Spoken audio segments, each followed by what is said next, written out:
Hello hi. हाय. हाय. काय नाव आहे तुझं? अक्षता. कोणावर आली आहेस तू? काय आहे? माझे फ्रेंड्स आहेत बी फार्मचे. अच्छा, तुम्ही बी फार्म करताय? माझं मास्टर्स पण झालंय. मी आता असिस्टंट प्रोफेसर आहे. मी शिकवते स्टुडंट्सना आणि मी PhD करते सध्या. वाव, काय झाले काय झाले?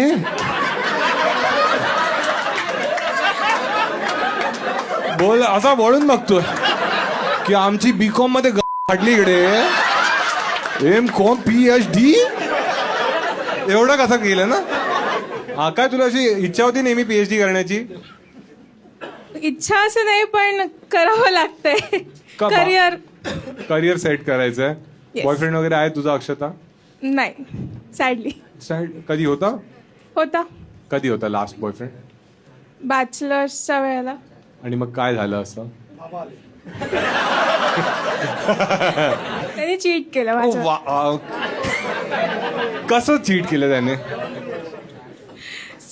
सो आम्ही रिलेशनशिपमध्ये ऑलमोस्ट 3 years होतो आणि त्याच्या 1.5 years तो त्याच्या एक्सला डेट करत होता. मारली म्हणते. काही पद्धत आहे बोलण्याची. हा, तेव्हा मी हगलो बोललेलो तर भडकलेलो. आता आधी ऐकू चीट स्टोरी. हा, 1.5 वर्ष, एक मिनिट, पहिल्या 1.5 वर्ष तुला डेट करत होता, नंतरच्या 1.5 वर्ष त्याची एक्स पण होती. अच्छा, आणि मग तुला कसं कळलंय? मग मला ऑलरेडी डाऊट होता थोडा, तर मी असं दोघांचे लास्ट सीन चेक केले आणि मी तिला फोन लावला सकाळी आणि तिने उचलला आणि शी वॉज लाईक, मी तिला विचारलं की काय आहे का तुमचं काही चाल. She is like, none of your concern, he is my boyfriend. So then I told her that he is my boyfriend too. पुढे मराठीत बोल. हा, ठीक आहे. ती म्हणाली माझं पण आहे, तू म्हणाली माझं पण आहेस. हा हा. मग मी तिला प्रूफ वगैरे दाखवले. मग तिने मला तिचे चॅट्स दाखवले आणि मग ते प्रूफ झालं की. कसं दाखवले? तू भेटलीस तिला? नाही, तिने ऍक्च्युली लॉकडाऊन मध्ये झालं 2020. सो आम्ही भेटणं पॉसिबल नव्हतं. सो चॅट, स्क्रीनशॉट्स, फोटोज हे सगळं केलं तुम्ही.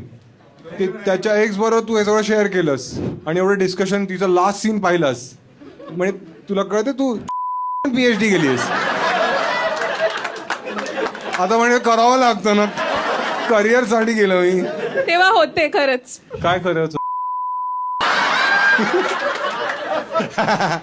फुल व्हिडिओ YouTube वर आहे, पटकन जाऊन पहा.